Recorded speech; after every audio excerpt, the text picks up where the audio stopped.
I walked into a cafe by accident and met a woman who knew my past. If you think this was coincidence, subscribe and comment what you think she wants. The scent of roasting coffee beans, a comforting blanket against the pre-dawn chill, filled the small Seongsu cafe. Lee Jun-ho, CEO of JL Holdings, a man whose life was meticulously scheduled down to the minute, was here for the first time. Not by choice, but by a forced detour. His usual driver had encountered an unexpected delay, and the only viable alternative, a hastily booked premium taxi, had deposited him here, at an unpretentious establishment far from his usual haunts in Cheongdam-dong. He watched the barista, a young woman with a sharp, intelligent gaze that seemed to miss nothing, expertly steam milk. Her movements were fluid, economical, betraying years of practice. He noted the slight wear on the cuff of her crisp white shirt, the way she tucked a stray strand of hair behind her ear with a practiced ease. She wasn't performing. She was simply existing, completely focused on her craft. He ordered a black coffee, his voice a low rumble that felt out of place amidst the gentle clatter of ceramic and the soft murmur of early morning customers. She met his gaze briefly, a flicker of professional courtesy, no hint of recognition despite his face gracing the covers of countless business magazines. It was refreshing, unnerving even. When she handed him the cup, their fingers brushed. A jolt, subtle but undeniable, passed between them. He felt a rare tremor in his carefully constructed composure. "Mr. Lee Jun-ho?" A voice surprisingly steady cut through the quiet. He turned to see her, wiping down the counter, her eyes now fixed on him with a different intensity. "I saw your driver earlier. You must be in a hurry." It wasn't a question, but an observation, laced with an unnerving accuracy. "I heard a snippet of his call. He mentioned a problematic situation." Junho's jaw tightened. His private affairs, even minor inconveniences, were rarely public knowledge. "And you are?" he asked, his tone cool, almost dismissive. "Kim Ha-yoon," she replied, without a hint of deference, her gaze unwavering. "And I have an offer for you, Mr. Lee." She placed a small, neatly folded piece of paper on the counter between them. "I can help you with your problematic situation regarding Director Choi Min-jun, but it comes with a condition." His interest, a dormant spark, ignited. Choi Min-jun, the man who had orchestrated the false accusations that nearly destroyed Junho's reputation years ago, was a wound that still festered. "What do you know about Choi Min-jun?" he asked, his voice barely above a whisper. Ha-yoon leaned closer, her expression serious. "Enough to know he's hosting the Starry Night Charity Gala next month, and enough to know you need to be there, not just as a guest, but with someone by your side who truly understands how to navigate his particular brand of deception. Someone he won't see coming. Someone like me." The cafe door chimed as a new customer entered, pulling her back to her duties. "Think about it, Mr. Lee," she said, her voice dropping to a near whisper as she turned away. "I'll be here tomorrow, same time." The audacity, the quiet confidence, the unexpected knowledge. It was an intriguing, dangerous proposition. He felt a strange pull, a reluctant curiosity. He took a sip of his coffee, the bitter warmth a stark contrast to the unsettling heat building within him. The next morning, Lee Jun-ho arrived at the Seongsu Cafe precisely at 6:30 a.m. Kim Ha-yoon was already there, preparing for the rush, her movements just as efficient as the day before. He took the same seat, a quiet corner table, and watched her work, a strange sense of anticipation coiling in his gut. When the cafe emptied slightly, she approached his table, a small notebook and pen in hand, a look of professional readiness on her face. "Good morning, Mr. Lee," she said, her voice even. "Have you considered my offer?" "I have," he replied, his gaze sharp, assessing. "And I have questions. What exactly is your agenda, Ms. Kim? And what makes you think you can help me?" Ha-yoon met his gaze unflinchingly. My agenda is my own, but it aligns with yours where Director Choi is concerned. He wronged me, just as he wronged you. Perhaps not to the same public extent, but significantly enough to motivate me. She paused, then continued, her voice lower. I was an intern at his firm 7 years ago, during the period of the Project Irregularities investigation. I saw things, heard things that were quickly swept under the rug. My family faced consequences for my father's honest reporting at the time. He was a small-time journalist then, investigating the same project Choi Min-jun later took credit for tarnishing. My father's career was destroyed. I understand how Choi operates, his network, his tells. He dismisses people like me. That's my advantage. Junho leaned back, a flicker of something unreadable in his eyes. And the conditions? 1, she stated, holding up a finger. This is a partnership, not a directive. You provide the resources, I provide the insight and the performance. We make decisions together. 2, my identity and background remain my own. No digging, no attempts to control my life outside of this agreement. 3, I will not compromise my integrity. Anything we do must be within legal bounds, even if morally ambiguous. 4, a financial arrangement that allows me to settle my family's debts and secure my future. A substantial sum, Mr. Lee. Not a pittance for a date, but a fee for a strategist and an accomplice.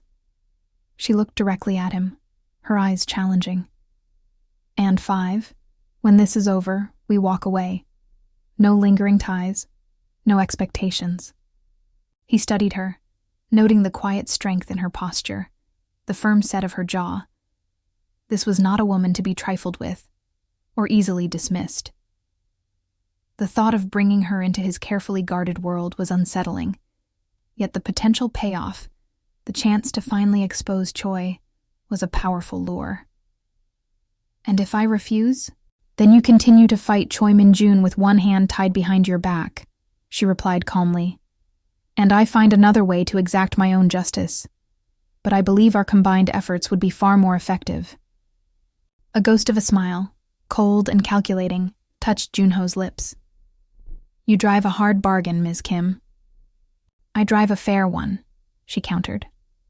I know my worth, and I know the value of what I bring. What do you say, Mr. Lee? Do we have a deal? The fluorescent hum of the cafe seemed to amplify the silence, each second stretching. He extended his hand across the table, his gaze firm. We have a deal, Ms. Kim. Her handshake was firm, confident, sealing a dangerous pact. The following weeks were a whirlwind of meticulous preparation, a stark contrast to Ha-yoon's usual quiet life. Junho's assistant, a woman whose efficiency was legendary, coordinated everything. There were fittings for gowns, elegant, understated pieces that highlighted Ha-yoon's natural grace without being ostentatious. Junho himself was surprisingly hands-on, his discerning eye making subtle adjustments, selecting accessories that spoke of quiet luxury rather than overt wealth. The goal isn't to make you someone else, he explained during one session in a private atelier. It's to refine what's already there, to make them underestimate you, to see you as merely a beautiful accessory, not a threat. Ha-yoon, though initially uncomfortable with the scrutiny, understood the strategy. She learned the subtle nuances of high society etiquette, the precise tilt of a teacup, the appropriate distance for a bow, the art of polite, non-committal conversation that revealed nothing. He drilled her on the guest list, the power players, the corporate politics that would be simmering beneath the surface of the gala. He even taught her how to recognize the subtle tells of a liar, a skill he had honed over years in the cutthroat business world. Yet, amidst the strategic training, moments of genuine friction arose. Ha-yoon bristled at his inherent control, his expectation that she would simply follow instructions. I am not a puppet, Mr. Lee, she stated firmly one afternoon, after he had corrected her posture for the 5th time. I am your partner. My input matters. He paused, a rare flicker of surprise in his eyes. Of course. My apologies. Old habits die hard. It wasn't a full concession, but it was a start. He began to listen more, to genuinely consider her observations about the subtle power dynamics within Choi Min-jun's inner circle, her insights into how certain information could be leaked without implicating them directly. One evening, while reviewing corporate profiles in Junho's sprawling minimalist office, Ha-yoon noticed his intense focus, the way his jaw would subtly clench when Choi Min-jun's name appeared. "He really hurt you, didn't he?" she observed quietly, without accusation. He stiffened, his gaze still on the screen. "It was a professional setback," he murmured, the words hollow. "It was more than that," she countered softly. "It was personal. You're not just seeking justice. You're seeking to reclaim something he stole from you. Your dignity, perhaps. Your sense of control." He turned then, his eyes searching hers, a vulnerability exposed that he rarely allowed anyone to see. The mask he wore, usually so impenetrable, cracked just a fraction, revealing the quiet loneliness beneath. It was a fleeting moment, gone as quickly as it appeared, but it was enough to shift something between them, a fragile bridge forming over the chasm of their carefully constructed roles. The gala loomed, a glittering trap, and Ha-yoon realized that beneath Junho's polished exterior lay a man as wounded as she was, perhaps even more so. The tension in the air between them was palpable, a mix of strategic alliance and an unexpected, nascent connection. The final preparations for the Starry Night Gala were underway. Ha-yoon found herself spending more and more time at Junho's penthouse, a vast, sterile space overlooking the glittering Seoul skyline. It was impeccably designed, a testament to wealth and taste, yet it felt strangely empty. There were no personal trinkets, no photographs, nothing that spoke of a lived, messy life. One evening, after a particularly grueling session of mock interviews and social scenarios, Ha-yoon noticed Junho staring out at the city lights, a solitary figure against the vast expanse of glass. His usual air of controlled authority seemed to have momentarily dissipated, replaced by a quiet weariness. "You're always working," she observed, her voice softer than usual. "Don't you ever just relax?" He turned, a faint, almost imperceptible frown on his face. "There isn't much time for that." "Everyone needs time for that," she insisted gently. "Even CEOs." She walked over to the sleek, empty kitchen island. "Hungry? I could make us something simple. I used to cook for my siblings after school, something quick, hearty." He hesitated, a look of uncharacteristic uncertainty on his face. "I usually have dinner delivered, or my housekeeper prepares something." "Exactly," she said, a small, knowing smile playing on her lips. "But sometimes a simple, homemade meal is better. Less performance, more comfort." Without waiting for a firm answer, she began to open cabinets, assessing the minimalist pantry. She found some basic ingredients: ramen, fresh vegetables, eggs. Soon the aroma of garlic and savory broth began to fill the sterile space, a scent that felt foreign, yet strangely comforting, in the opulent apartment. Junho watched her, a silent observer.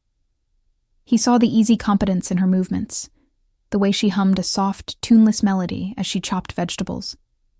It was a stark contrast to the guarded, strategic woman he usually interacted with. When she placed 2 steaming bowls of ramen on the counter, he found himself sitting down without conscious thought. The meal was simple, yet it tasted better than any Michelin-starred dish he'd had in years. "It's good," he admitted, a genuine surprise in his tone. "It's just ramen," she chuckled, "but sometimes that's exactly what you need." She looked at him, her gaze perceptive. "You're lonely, aren't you, Mr. Lee?" The directness of her question, devoid of judgment, caught him off guard. He froze, his chopsticks hovering. The mask, so carefully maintained, felt incredibly fragile in that moment.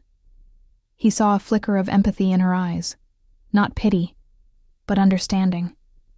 For the first time in a very long time, he felt truly seen, not as a CEO, not as a victim of a past scandal, but as a man bearing a silent burden. He didn't answer, but the silence itself was an answer, a vulnerable admission. A quiet trust, as fragile as spun glass, began to form between them in the hum of the refrigerator and the gentle clinking of chopsticks. The cold formality of their agreement was slowly, irrevocably thawing. The night of the Starry Night Charity Gala arrived, a glittering spectacle held in the opulent main hall of the Grand Hyatt Seoul. The air hummed with hushed conversations, the clinking of champagne flutes, and the subtle scent of expensive perfume and ambition. Lee Jun-ho, impeccably dressed in a custom-tailored tuxedo, felt the familiar weight of expectation settle upon his shoulders. But tonight was different. Tonight, he wasn't alone. As they stepped out of the black sedan, the flashes of paparazzi cameras erupted, a blinding volley. Ha-yoon, breathtaking in a deep emerald green gown that clung to her figure, moved with an unexpected poise. Her hair was swept into an elegant updo, framing a face that held a captivating blend of confidence and mystery. She looked every inch the sophisticated companion, a woman who belonged in this world, yet her eyes, when they met Junho's, held a flash of something sharp and knowing, an unspoken reminder of their shared purpose. As they navigated the throng, Junho felt the subtle shifts in the room. Whispers followed them, not just about his unexpected appearance with such a striking woman, but about the long-standing rivalry between him and the host. And then, he saw him. Choi Min-jun, impeccably dressed, a polished smile plastered on his face, greeting guests with an air of practiced benevolence. He moved through the room like a king in his court, his gaze sweeping over the crowd, landing briefly on Junho with a glint of surprise, then dismissal. "Remember the plan," Junho murmured to Ha-yoon, his voice low. "Maintain composure. Let me do the talking initially." Ha-yoon simply nodded, a serene expression on her face. Yet, Junho sensed the tightly coiled energy within her. She was a silent predator, observing, calculating. They exchanged pleasantries with a few minor dignitaries, the conversations polite and superficial. Ha-yoon played her role perfectly, her responses intelligent but brief, never drawing too much attention, always deferring to Junho. She was the ideal companion, beautiful, gracious, and seemingly harmless. Finally, their paths converged with Choi Min-jun. He approached them, his smile widening, though his eyes held a predatory gleam. "Junho, what a surprise, and who is this lovely lady?" His tone was condescending, designed to subtly humiliate, to imply that Junho had brought a mere trophy. Junho offered a tight, polite smile. "Director Choi, it's a pleasure. This is my associate, Kim Ha-yoon." He deliberately kept their relationship ambiguous, knowing Choi would try to pry. "She's been assisting me with a very sensitive corporate matter." Choi's eyes lingered on Ha-yoon for a moment, a flicker of something unreadable in their depths, before he offered her a perfunctory nod. "A pleasure, Miss Kim. I don't believe we've had the honor." His dismissive tone was clear, designed to place her firmly in a lower social stratum. He likely assumed she was some ambitious junior executive, easily overlooked. He had no idea the wolf in sheep's clothing he was about to face. The tension in the opulent ballroom thickened, a silent battle of wills about to begin. The conversation with Choi Min-jun continued its polite, barbed dance. He inquired about Junho's business, always with a subtle implication of doubt, a suggestion of past failures. Junho, for his part, maintained a calm, almost detached demeanor, parrying each jab with an equally sharp, understated response. Ha-yoon remained gracefully by his side, a silent, attentive presence, occasionally offering a small, elegant smile. Choi's dismissive attention was fully on Junho, underestimating the woman beside him, as planned. Then, with a slight turn of the conversation towards the gala's charitable cause, an initiative for struggling artists, Ha-yoon stepped subtly forward, her voice soft but clear, cutting through the murmuring crowd around them. "It's truly commendable, Director Choi," she began, her tone serene, "that you're supporting local artists, especially given your long-standing interest in cultural initiatives. I recall reading about a similar project from several years ago. Project Phoenix, wasn't it? The one that aimed to revitalize the old Myeongdong art district before it was reprioritized. A sudden, jarring silence fell over their immediate circle. Choi Min-jun's practiced smile faltered, just for a millisecond. His eyes, which had been dismissive moments before, now snapped to Ha-yoon, a cold, piercing intensity in their depths. Project Phoenix. It was a phantom, a ghost from his past, a project that had been quietly killed, shrouded in scandal and quickly forgotten by the public. Only those deeply involved, those with insider knowledge, would even remember its name, let alone associate it with him. And certainly not an unknown associate of Lee Jun-ho. Project Phoenix? Choi repeated, his voice strained, a dangerous edge creeping into his tone. I'm not familiar with that name, Ms. Kim. Perhaps you're mistaken. His eyes narrowed, suspicion warring with a frantic attempt to regain composure. He tried to dismiss her, to re-establish his dominance, but the damage was done. Ha-yoon's smile remained, gentle, unyielding. Oh, I assure you, Director Choi, I'm not mistaken. It was quite a controversial initiative at the time. There were even rumors about certain discrepancies in the initial funding reports. A rather specific audit term comes to mind. Disbursement without documented allocation. A curious phrase, isn't it? Especially for a project that was supposedly never officially launched. Her gaze, direct and unwavering, held his. The color drained from Choi's face. The air around them grew heavy with unspoken accusation. The subtle clue had landed, not like a bomb, but like a precise, surgical strike. He understood, with a chilling certainty, that this seemingly harmless woman, this associate, was not who she seemed. She had come armed with knowledge, with a secret that could unravel his carefully constructed image. The past, which he thought he had buried deep, was not only resurfacing, but was now standing right in front of him, exquisitely dressed, and calmly holding a quiet but devastating truth. The polished veneer of the gala began to crack, and beneath it, the chilling reality of a coming storm. The subtle tremor Ha-yoon's words caused rippled through Choi Min-jun's immediate circle, though the wider gala guests remained oblivious, lost in their own conversations. Choi, regaining his composure with impressive speed, offered a tight, forced laugh. Ah, such an interesting turn of phrase, Ms. Kim. Perhaps we can discuss these intriguing terms further at another time. It seems you have quite the memory for details. His words were outwardly polite, but the warning in his eyes was unmistakable. He quickly made an excuse to move away, his arm brushing a flustered aide, his gaze darting nervously around the room. Jun-ho felt a surge of grim satisfaction, quickly followed by a deepening unease. The first blow had been struck, but Choi was a dangerous opponent. He took Ha-yoon's arm, guiding her subtly towards a more secluded area. That was potent, he murmured, his voice low. He understood. He recognized the reference. Ha-yoon nodded, her expression still composed, though he could sense the adrenaline coursing through her. The audit term was a red flag during my internship.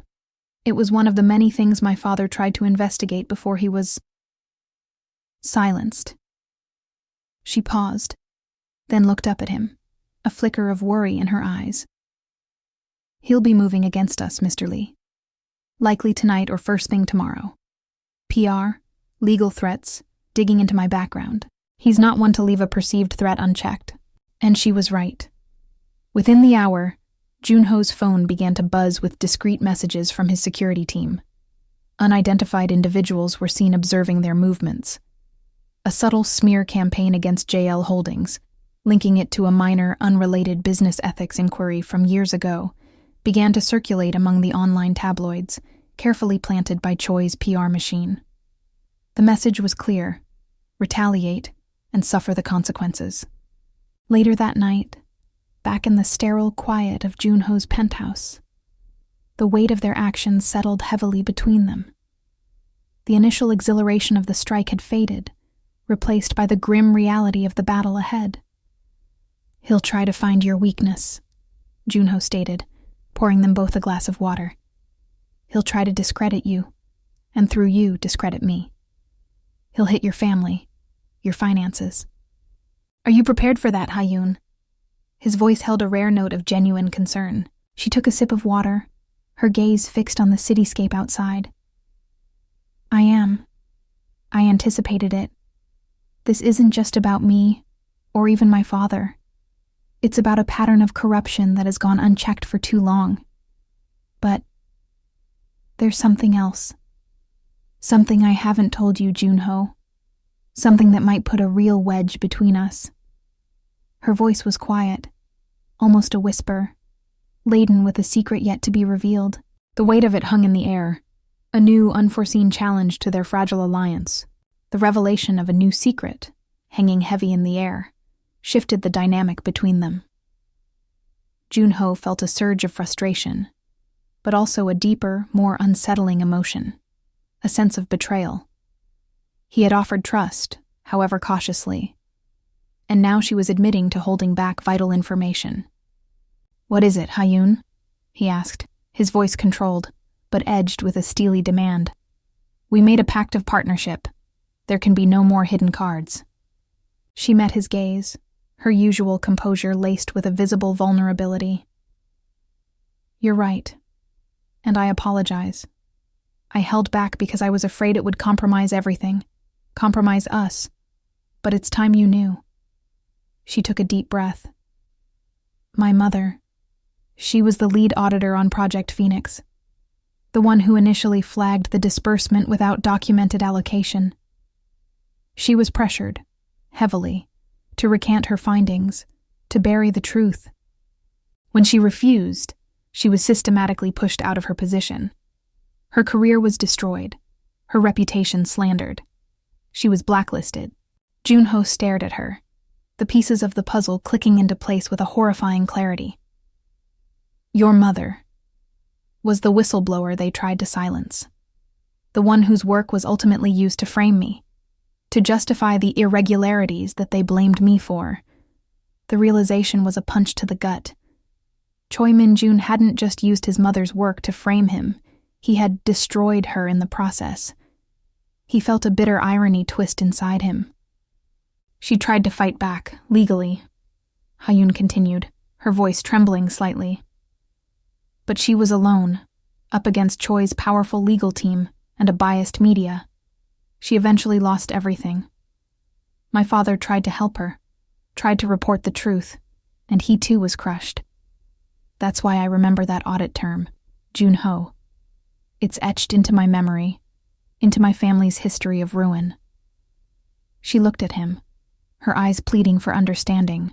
I didn't tell you before because I was afraid you'd see me as tainted, as too personally invested, as a liability.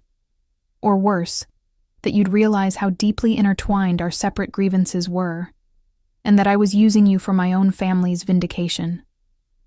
The silence stretched, thick with unspoken accusations and the raw ache of past wounds. Junho stood, walked to the window, and stared out at the city, his back to her. He felt a whirlwind of emotions. Anger at Choi, anger at Hayun for her deception, but also a chilling empathy for the suffering her family had endured. He understood, with a profound clarity, the depth of her motivation. He turned back to her, his expression unreadable. You are not a liability, Hayun. You are not tainted. You are the missing piece, and your family's truth is intertwined with mine. Choi Min-jun not only destroyed my reputation, he used your mother's integrity as a weapon against both of us. He walked towards her, and for the first time, took her hands in his. We have a choice now. We can let this revelation break our fragile trust, or we can forge a stronger, more unbreakable bond.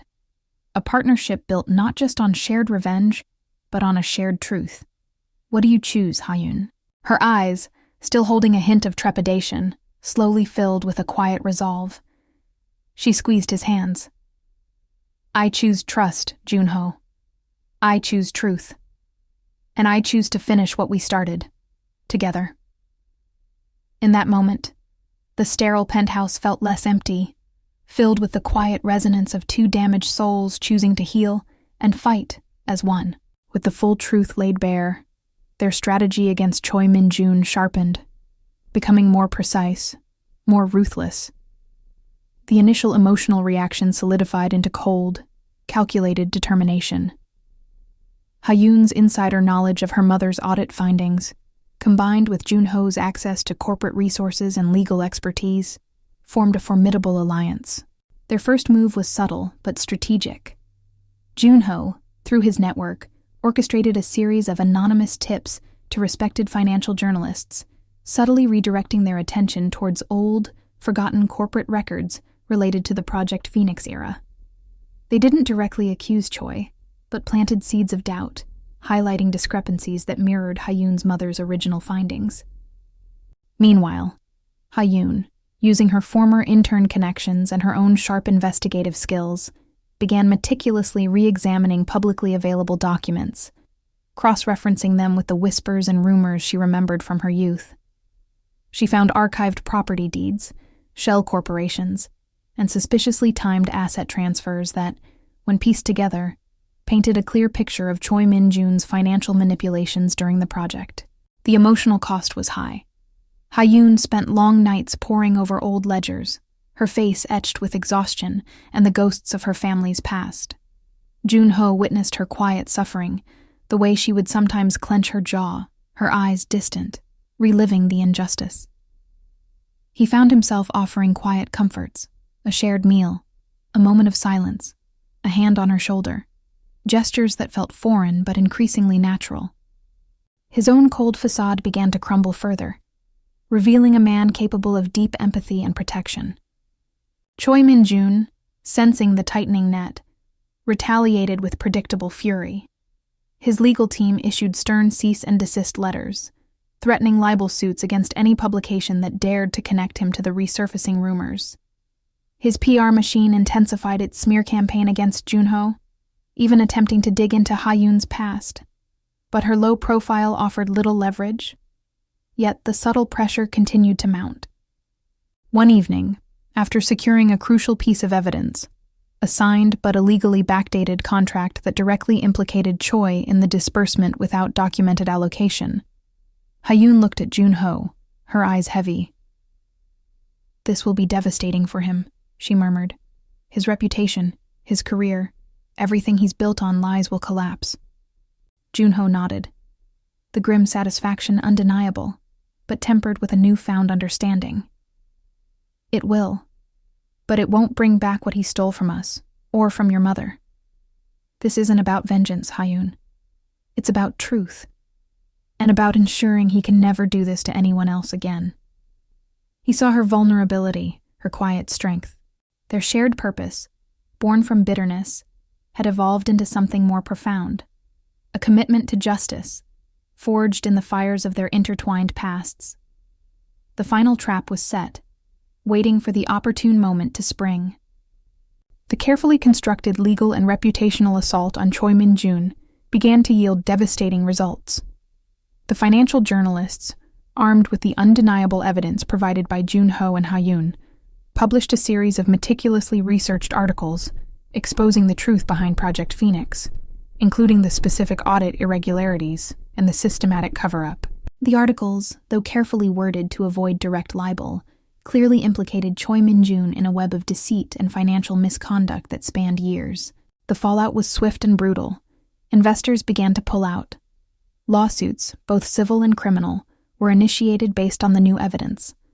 Choi Min-jun, once the golden boy of the corporate world, found his empire crumbling. His polished media image shattered, replaced by headlines of scandal and corruption. The social hierarchy that had once protected him now turned against him, the concept of saving face becoming a cruel irony as his true face was exposed to the world. Through it all, Jun-ho and Ha-yoon remained a united front. The thrill of victory was tempered by the quiet exhaustion of a long, hard-fought battle.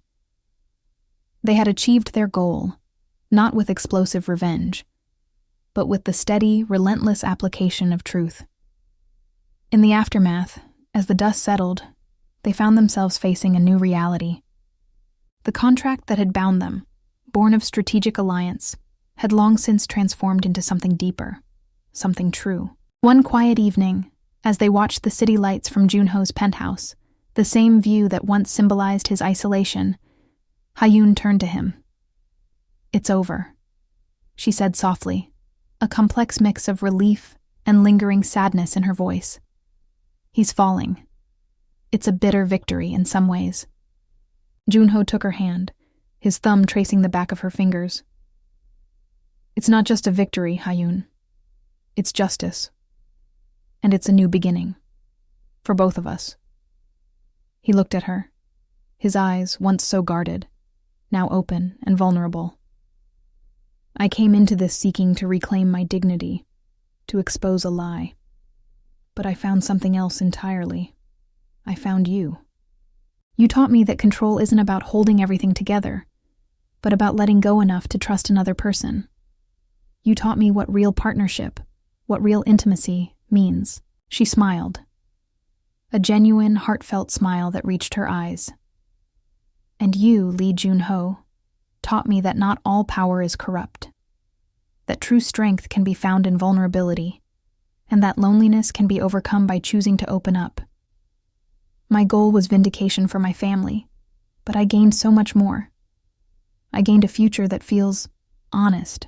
They chose a future together, not one built on glamorous appearances or social climbing, but on the quiet strength of their shared experiences, their mutual respect, and an earned love that had blossomed amidst the ruins of their past.